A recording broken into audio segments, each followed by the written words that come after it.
లేడీస్‌లో గాని, జెంట్స్‌లో గాని కామన్‌గా వచ్చే సెక్షువల్ డిసీజెస్ ఏవున్నాయంటే ఏంటి? కామన్‌గా ఇద్దరికి మెన్ అండ్ వుమెన్‌కి వచ్చేది ఫస్ట్ అండ్ ఫార్‌మోస్ట్ హార్మోనల్. హ్మ్. చిన్న ఏజ్ ఓకే. గ్రూప్‌లో వాళ్ళకి చూసుకుంటే హార్మోనల్ ఇష్యూస్ ఉంటాయి. హ్మ్. సో, ఆడవాళ్ళకైతే మెయిన్‌గా మెచ్యూర్ అయిన దగ్గర నుంచి అవి బయటపడతాయి. సో, పీరియడ్స్ ఇర్రెగ్యులర్‌గా రావటం అది. మగవాళ్ళకి కొంచెము ఆహ్, ఆ బాడీలో చేంజెస్ రావటం అది ఎఫెక్ట్ అవుతుంది. సెకండ్ కామనెస్ట్ రీజన్ సెక్షువల్ ప్రాబ్లమ్స్‌లో ఇన్ఫెక్షన్స్. ఆడవాళ్ళకైతే వెజైనల్ ఇన్ఫెక్షన్స్ అయ్యుండొచ్చు. ఆర్ సెక్షువల్లీ ట్రాన్స్‌మిటెడ్ ఇన్ఫెక్షన్స్ అయ్యుండొచ్చు. ఇవి తర్వాత మ్యారేజ్ అయిన తర్వాత sexually or when they are sexually active sexually transmitted diseases అంటాం.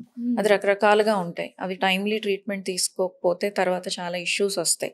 లాంగ్ టర్మ్ ఒక్కొక్కసారి పర్మనెంట్ డ్యామేజ్ కూడా అవుతూ ఉంటుంది.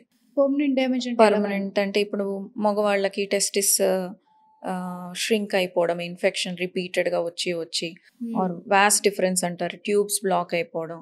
దానివల్ల స్పెర్మ్ కౌంట్ ఆహ్, బాగా తగ్గిపోవడం, లేకపోతే జీరో అయిపోవడం ఇలాంటివి అవుతాయి. ఆడవాళ్ళకి ఇన్ఫెక్షన్స్ వల్ల యూట్రస్ లైనింగ్ డ్యామేజ్ అవ్వటం, ఫాలోపియన్ ట్యూబ్స్ డ్యామేజ్ అవ్వటం, హ్మ్. ఇంకా లోపల దాకా వెళ్తే ఓవరీస్ కూడా డ్యామేజ్ అవుతాయి.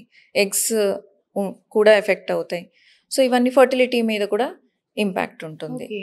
తర్వాత ఇంకా బాగా ఇన్ఫెక్షన్ పెరిగిన వాళ్ళకి సర్జికల్ ట్రీట్మెంట్స్ కూడా చేయాల్సి వస్తుంది. సో, ఇవి కామన్‌గా మనకి ఇండియాలో ఉన్న దాంట్లో హార్మోనల్ ఒకటిను, ఇన్ఫెక్షన్స్ కామన్ సెక్షువల్ దాంట్లో. హ్మ్. Third thing which is very less spoken about sexual dysfunction. Okay. అంటే ఆడవాళ్ళకైతే లిబిడో తక్కువ ఉండటం, ఇంట్రెస్ట్ తక్కువ ఉండటం. హ్మ్. ఇది చాలా common which is not at all spoken about.